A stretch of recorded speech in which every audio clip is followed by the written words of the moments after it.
Bon, sache qu'en réalité, si tu es tombé sur cette vidéo, c'est pas pour rien. Et si tu fais une de ces 5 erreurs, même je dirais 7 parce que j'en ai rajouté 2 bonus, sache que ton closing ne dépassera jamais les 30-40%, même voire 50%. Pourquoi? Parce que ces erreurs-là sont fondamentales et c'est ce que la plupart des personnes font. Et c'est pour ça que du coup, tu galères à closer. Et bien sûr, quand je parle de vente, là, je parle de vente aux prospects froids en fait, aux prospects qui ne vous connaissent pas. Pas la vente aux lead show qui vous connaissent, vous avez juste mis un sondage dans votre story, ils ont répondu et derrière, bah, la vente était facile. Il n'y avait pas vraiment d'objection ou autre. Ni les leads tièdes ou quoi. Je vous parle vraiment des leads froids, ceux qui ne vous connaissent pas et ceux où en fait vous allez réellement du coup bah, récupérer de l'argent mais surtout impacter des vies et réellement les aider. Donc, pour ne pas plus tarder en fait en réalité, je crois que c'était pas super français mais c'est pas grave, ça va le faire. Aujourd'hui, on va aborder donc la rationalité versus l'émotionnel. Rationalité, pourquoi? Parce que vous avez remarqué qu'en vrai, la plupart des gens, en fait, vendent la rationalité. Ça veut dire que quand ils vont vendre leur offre, par exemple, faire le speech de leur offre, ils vont dire, ah bah dans mon coaching, il y a 3 mois, il y a ci, il y a ça, il y a un plan d'action, il y a un système, il y a des outils, il y a ci, il y a ça, mais sans en fait faire de lien avec les rêves de la personne. C'est-à-dire qu'en fait, en gros, tout le travail que vous avez fait en amont, donc creuser le gap, etc., mettre la personne dans l'émotionnel, et ben vous venez tout casser en ramenant la rationalité. Qu'est-ce qui se passe donc? Vous ramenez les peurs de la personne, les craintes qu'elle a, et donc derrière, vous allez forcément devoir traiter des objections, et ça va être d'autant plus dur parce que vous allez vous complexifier la tâche. Maintenant, qu'est-ce qu'il faut faire du coup? Parce que c'est bien beau de donner des conseils, Nathan, mais comment on peut faire? C'est simple.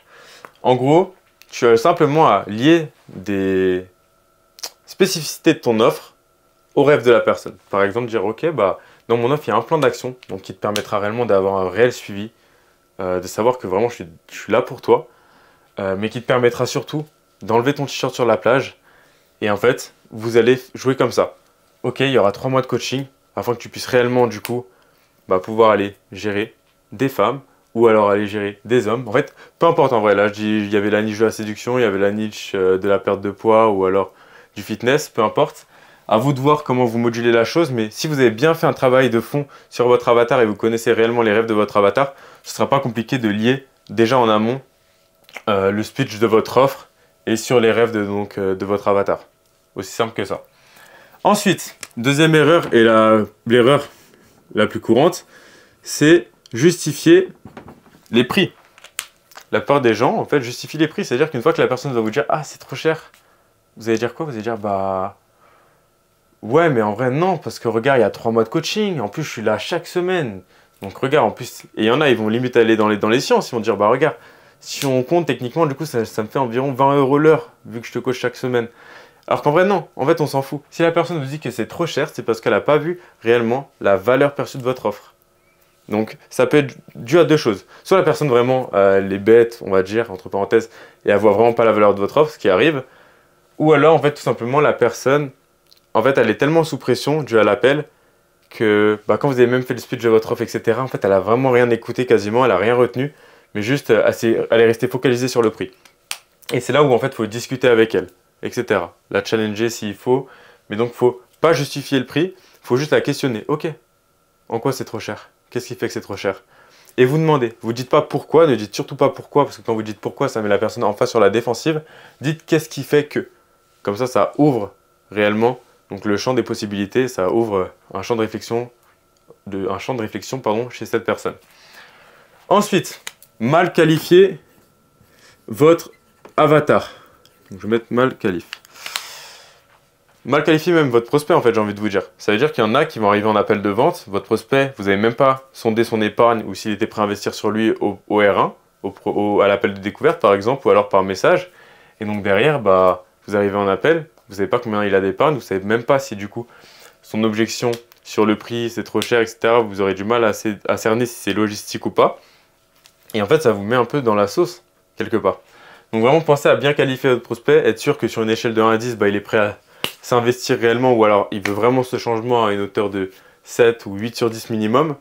Comme ça, vous êtes sûr qu'il est chaud en tout cas là-dessus et derrière, le traitement d'objection sera beaucoup plus simple. Là, s'il est mal qualifié, ça va être une galère et vous allez grincer des dents, vraiment. Ensuite, les objections. Donc, ce que j'appelle même objection écran de fumée. qu'est-ce que c'est? C'est simple. Les objections écran de fumée, c'est simplement du coup tout ce qui va être je vais y réfléchir, c'est trop cher, faut que j'en parle à mon père, faut que j'en parle à mon chien. En fait, ça va être tout ça. Et il faut vraiment que quand vous entendiez ça, vous vous disiez ok, là, la vente commence. Parce que c'est vraiment à partir de ce moment-là que la vente commence. Hein. Donc vraiment, dites-vous ok, là, la vente commence, il a envie d'y réfléchir, ok. Et je comprends, mais tu aurais besoin de réfléchir à quoi? Hop, et là vous ouvrez. Il aurait besoin de réfléchir à quoi? Et souvent, en fait, la personne va voir que, en vrai, elle n'a pas besoin de réfléchir, c'est juste qu'elle est tellement sous pression avec l'appel et tout, parce que forcément, ça va sortir sa zone de confort, qu'elle a juste une envie, c'est s'extirper. Et donc, vous êtes là juste pour abaisser la tension, lui faire comprendre que vous l'écoutez, que vous êtes humain, vous lui mettez pas de pression, et discuter avec elle. Et après, finalement, vous allez voir, quand vous allez bien clarifier, du coup, le problème derrière, vous allez voir qu'en fait, finalement, ah bah, elle n'a pas confiance en vous. Ou alors, elle n'a pas confiance en votre produit. Ou alors, elle n'a pas confiance en elle. Et ça, c'est les 3 craintes qui existent. Soit elle n'a pas confiance en vous, en votre produit ou en elle. Aussi simple que ça. Et une fois que vous avez trouvé la crainte, et ben vous discutez. Admettons, la personne n'a pas confiance en votre produit. Vous discutez avec elle, ok. Et ça se trouve, à un moment, elle va vous dire ah, mais en fait, c'est parce que du coup, bah, j'ai pas confiance parce que ça fait un an. Il y a 1 an, j'ai acheté une formation et la formation, il y avait très peu de valeur dedans. Ça m'a pas du tout aidé. En vrai, j'ai jeté de l'argent en fait. Et donc, elle a peur que ça se reproduise. Et donc, vous êtes là. Boum, vous enlevez votre casquette de vendeur et vous êtes juste là pour discuter avec elle, réellement, sincèrement, hein, je parle. Hein. Vous discutez sincèrement avec elle et après, du coup, vous dissipez un peu cette objection, vous la mettez en confiance et derrière, boum, c'est parti. Donc, les objections de compte fumée, c'est important de bien les traiter et savoir que même quand une personne vous dit que c'est trop cher, c'est soit qu'elle n'a pas vu votre valeur perçue ou soit tout simplement, la valeur perçue de votre offre ou soit simplement qu'elle a peur d'investir. En vrai, elle a l'argent et tout et juste elle a peur. Donc, c'est à vous de faire le job pour trouver sa crainte. Et dernière, ça va être l'offre. Donc l'offre, c'est quoi? Donc c'est votre offre. Si votre offre, elle est exécrable, il n'y a aucune valeur perçue, etc. et que vous galérez à donner le prix de votre offre parce que vous n'êtes pas du tout à l'aise avec le prix, c'est qu'il y a un problème. Il faut que vraiment votre prix, vous soyez hyper à l'aise avec. Ça veut dire, ne dites pas 2000 € si dans votre tête, bah, ça en vaut que 500. On s'en fout de l'argent en vrai. On veut aider les personnes sincèrement. On veut vraiment les aider. Et derrière, croyez-moi que si vous aidez les personnes, vous donnez à fond, ça vous reviendra. Et vous allez closer encore plus. Mais vraiment, allez aider sincèrement et dites un prix avec lequel vous êtes à l'aise. Parce qu'une personne le ressent, hein, même si des fois c'est inconsciemment, elle va le ressentir si vous n'êtes pas à l'aise et qu'il y a une couille, entre parenthèses. Donc vraiment, travaillez votre offre. Mais comment faire pour travailler votre offre? Eh bien, il faut bien bosser votre avatar. Une fois que vous avez bien bossé votre avatar, vous pouvez bien bosser votre offre.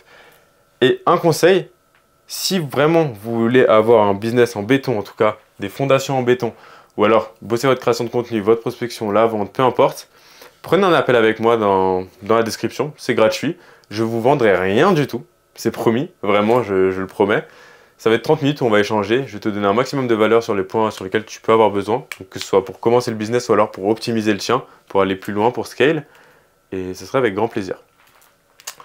Ensuite, donc je vais quand même aborder deux bonus hyper importants, donc ceux qui sont restés jusqu'à là, vous êtes vraiment des cracks parce que ça c'est game changer, il y en a beaucoup qui font l'erreur et ils s'en rendent pas compte. Premièrement, C versus P, c'est quoi? C'est convaincre versus persuader. Convaincre, c'est donc chercher à montrer à la personne que vous avez raison et qu'elle a tort. Comme ça, vous ne vendez pas. Hein. Vous êtes juste en conflit. Là. Vous battez avec la personne. Et persuader, c'est juste lui montrer qu'en vrai, l'offre, c'est la meilleure pour elle. Et que si elle ne la prend pas, bah, c'est bête en vrai pour elle. Et c'est elle qui perd au change. C'est pas vous qui perdez la vente en vrai. C'est juste elle qui perd une potentielle opportunité d'atteindre X rêve. Et ça, c'est important de faire la distinction. Et donc, comment vous faites pour ne pas chercher à convaincre et plutôt chercher à persuader? Convaincre, c'est quand vous allez affirmer les choses. Ok, donc ouais, tu m'as dit ça, donc si tu m'as dit ça, c'est que c'est sûr, c'est ça, on est d'accord. Là, vous essayez de manipuler, j'ai envie de dire, la personne, et ça peut être négatif. Alors que si vous êtes beaucoup dans la questionnologie, donc juste dans la question, ok. Donc en vrai, est-ce que tu penses que ça pourrait être une super offre pour toi et ça pourrait réellement t'aider à atteindre X rêve? Et bah là, boum, vous êtes dans le persuader. Et la personne va être en mode, ah oui.